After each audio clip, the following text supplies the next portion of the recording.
SIT notice చట్టవిరుద్ధం, వారి పద్ధతితో నా గౌరవానికి ప్రతిష్టకు భంగం.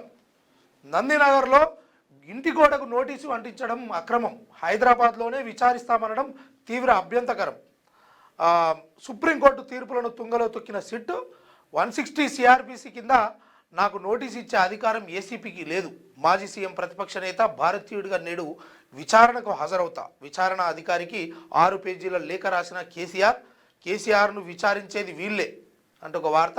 ఈ నోటీసులన్నీ ఎర్రవల్లి ఇంటికే నాకు మన ఫామ్ హౌస్ ఏదైతే ఉందో ఆడికే పంపించాలి, నేను అప్పుడు పరిపాలన కూడా ఆడికించి చేసిన.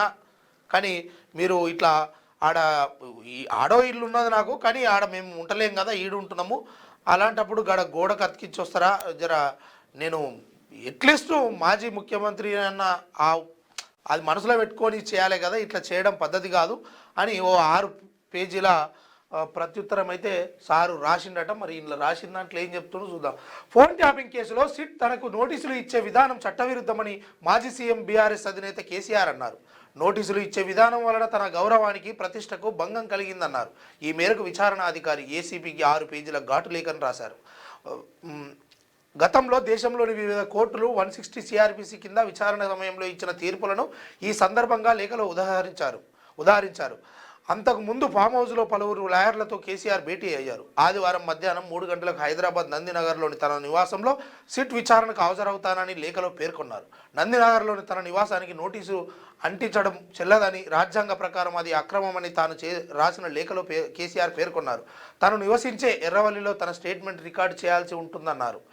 మాజీ సీఎం ప్రధాన ప్రతిపక్ష నేత భారతీయ పౌరుడిగా సిట్ విచారణకు హాజరవుతానని తెలిపారు. తన ఎన్నికల అఫిడవిట్ ఆధారంగా ఇంటిని పరిగణలోకి తీసుకుని అక్కడే విచారిస్తామనడం సరికాదన్నారు. మాజీ మంత్రి హరీష్ రావు అఫిడవిట్లో సిద్దిపేట అడ్రస్ ఉందని, అయితే ఆయనకు హైదరాబాద్ ఇంటి అడ్రస్కు నోటీసులు ఇచ్చి విచారించారని గుర్తు చేశారు. చట్ట ప్రకారం తాను నందినగర్లో నివాసం ఉంటున్న ముచ్చట అది పక్కకు పెడితే, ఇక ఇది అందరికీ వర్తిస్తుంది. అంటే వాళ్ళ సొంత ఇంట్లకే ఆ ఎన్నికల అఫిడవిట్లో పొందుపరిచినటువంటి అడ్రస్కే మీరు సిట్ నోటీసులు పంపుతారు అని అనుకున్నప్పుడు, ఇవాళ మరి నాదేమో ఈడ నందినగర్లో ఉన్నది అడ్రస్, మరి హరీష్ రావుది సిద్దిపేటలో ఉంది కదా, మరి సిద్దిపేట కాడ ఎందుకు ఇవ్వలేదు, ఆయనది కూడా హైదరాబాద్లో ఎందుకు ఇచ్చారు, మరి నాది ఈడుంటే మరి నాకు ఫామ్ హౌస్కి ఎందుకు ఇవ్వలేదని సారు అడుగుతూ ఉన్నాడు. మొత్తానికైతే ఎట్టకేలకు ఈరోజు మధ్యాహ్నం 3 గంటలకు నందినగర్లోని తన నివాసానికి సిట్ అధికారులు రాబోతూ ఉన్నారు, విచారించబోతూ ఉన్నారు. మరి ఏమేమి కీలక అంశాలు చెప్తాడు, నిజంగా మరి ఈ ఫోన్ ట్యాపింగ్ విషయంలో తన పాత్ర ఎంతవరకు ఉన్నది ఏంది అనేది, ఇదే మన తెలంగాణ మాటల్లో చెప్పాలంటే అరచేతిలో వైకుంఠం చేసే మాట్లాడే మాటలు అక్కడ కూడా చెల్లుబాటు చేస్తాడా, లేకపోతే ఏ రకమైనటువంటి దీన్ని ముందుకు తీసుకుపోతాడు అనేది చూసుకోవాల్సి ఉంది. నేడు రాష్ట్ర వ్యాప్తంగా బీఆర్ఎస్ ఆందోళనలు ఆల్రెడీ ఆల్మోస్ట్గా ఇప్పటికే తెలుస్తూ ఉంది. కొంతమందిని హౌస్ అరెస్ట్ చేసినట్టు, కొంతమంది పైన నిఘా పెట్టినట్టు పోలీసు వ్యవస్థ. ఎందుకంటే వీళ్ళు ఆడోళ్ళు గాయకత్తరు లేపి ఏదో చేస్తారు కదా తెలంగాణ రాష్ట్రంలో. ఇక మరి మాజీ ముఖ్యమంత్రి తెలంగాణ కోసం పోరాడిన వీరుడాయే, మా నేతనే, మా గులాబీ బాస్ని అరెస్ట్ చేస్తావా, లేకపోతే సిట్ విచారణకు రమ్మంటారా, అట్లా ఇట్లా జర చేసే పరిస్థితి ఉంటుంది. కాబట్టి దీని మీద పోలీసు వాళ్ళు అయితే మొత్తానికి దృష్టి పెట్టిరట.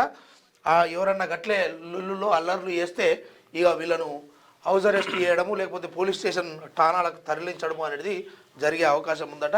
క్యూన్యూస్ పేరు చెప్పి ఎవరైనా వసూళ్లకు, అక్రమాలకు, బెదిరింపులకు గురి చేసిన క్యూన్యూస్కి సమాచారం ఇవ్వండి. క్యూన్యూస్ ఎప్పుడూ ఇలాంటి చర్యలకు పాల్పడదు, ప్రోత్సహించదు. క్యూన్యూస్ ఎల్లప్పుడూ ప్రజా గొంతుకగా ప్రజల సమస్యల కోసం నిరంతరం పోరాడుతుంది. మీకు ఎలాంటి సమస్య ఉన్నా క్యూన్యూస్ని కాంటాక్ట్ అవ్వండి. సంప్రదించవలసిన ఫోన్ నెంబర్ 7569534968 8688926084.